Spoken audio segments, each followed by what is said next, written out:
Coons of Delaware. Senator, it's great to have you on the program as always. Nice to see you. Happy New Year. Thank you, Kasie. Great to have you back. Let's start right here with this question about whether this plan was imminent. I know that we're still waiting for an all-senators briefing coming up this week about the background here. Your colleague Mark Warner told Chuck Todd this morning that he does potentially buy into the idea that there was a threat, but he's not yet convinced of whether or not it was imminent.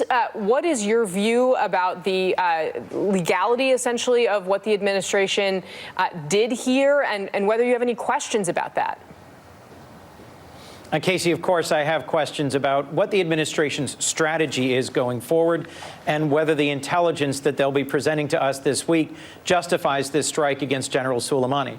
First, let's be clear. No American should mourn the passing of this Iranian military leader who has been directly involved in planning and carrying out dozens, if not hundreds, of attacks across the region that have killed thousands over many years. This is not a good person, and he has been a very malign influence in the region and is directly tied to the killing of hundreds of Americans throughout the war in Iraq. But we don't know whether there was evidence, credible evidence, of an imminent threat because General Soleimani and the Quds Force have been involved in plotting attacks against Americans and our regional interests for many years. There's other things I am concerned about. Public reports that our close ally, the United Kingdom, wasn't briefed, wasn't informed beforehand. Evidence that we are now facing a real threat of American forces being expelled from Iraq, and that Iran has abandoned any of the limitations on its nuclear program from the Iran deal. So, as former Vice President Joe Biden has recently said, this remarkable escalatory step by President Trump is somewhat akin to throwing a stick of dynamite into a tinderbox, and I'm concerned that they don't have a strategy. So this coming week, Kasie, I'm going to be asking not just for a classified briefing about the justification for this single incident, this drone strike, but whether or not there's a clear strategy for what the president is leading us into in this increasingly volatile environment in the Middle East. Do you think, sir, that this action was covered by the existing AUMF? Does a new law need to be passed, or does this potentially fall under powers that already exist for the self-defense of the country for any commander-in-chief? Well, that frankly depends on what the intelligence was that was presented to President Trump. Look, he owes it to the American people before leading us into a widening war with Iran to present a clear strategy. The legal justification is partly going to depend on what he was presented with, but the larger challenge is making sure that the American people understand what the risks are going forward. Kasie, I'm here in Iowa, where I've been hearing from people all across the state at a dozen events over the last 2 days, increasing concern that we have a president who perhaps doesn't really listen to the diplomats, the intelligence community, his military advisors and experts.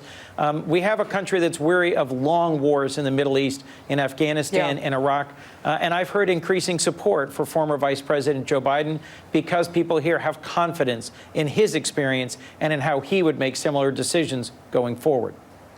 I'm glad that you brought up the presidential race. I want to show you a little bit of what Senator Warren, who's obviously one of Joe Biden's opponents, told Chuck Todd earlier this morning about this moment that we're in. Take a look.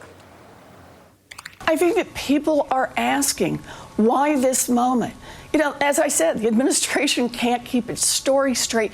And in the case of Ukraine, it was all about protecting Donald Trump's skin. We know that Donald Trump was very upset about this upcoming impeachment trial. But look what he's doing now. He is taking us to the edge of war. She very strongly suggested that it's because of impeachment that the president is doing this now, taking us to the edge of war with Iran now, when the shadow war has been fought for quite some time. Do you agree with that assessment? Look, Kasie, I don't yet have the facts in front of me that would lead me to make that very strong accusation. But it is striking that both the Bush administration and the Obama administration, military commanders, allies like the United Kingdom, over more than a decade, have all had opportunities to take action against General Soleimani. And in many circumstances across several administrations chose not to because they saw it as a dramatic escalatory step that would lead to very forceful response from Iran without any clear pathway towards what would de-escalate or avoid a wider war. I'm hoping that the administration has a clear justification for this step, but I am not confident that they do. The Trump administration has had an uneven relationship with the truth when it comes to the testimony we've heard over the last few weeks before the House Intelligence Committee and in front of Congress about the remarkable steps taken by the administration to dangle badly needed military aid in front of a vulnerable partner, Ukraine, that has faced aggression from Russia. It's concerning that the Trump administration may have allowed political concerns to influence this decision. That's something we'll have to weigh in the classified briefing in the week ahead. Frankly, more than anything, Kasie, the Trump administration owes the American people a clear strategy and a justification for why they would escalate our tensions with Iran. We're almost out of time, sir, so very quickly, would you urge Speaker Pelosi to send the articles of impeachment to the Senate for the trial sooner rather than later? That, of course, the political context we're talking about here.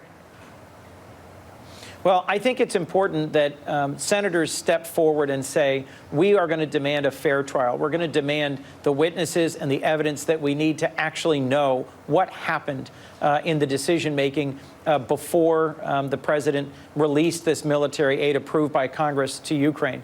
There's been recent evidence that's come forward just in the past few weeks that strongly suggests that the administration continues to conceal vital evidence from Congress. And I frankly think the case that was built in the House Intelligence Committee was fairly strong on both counts. If the president's got a strong case, he should release senior members of his administration to testify under oath and make that case. There ought to be a fair trial in Congress, and I think we should move forward with it. Well, I guess we'll see. It's going to be a big week. Senator Chris Coons, hope to see you on Capitol Hill. Thanks very much for your time tonight. When we come back, we're going to talk more about the crisis of confidence as America looks at escalating armed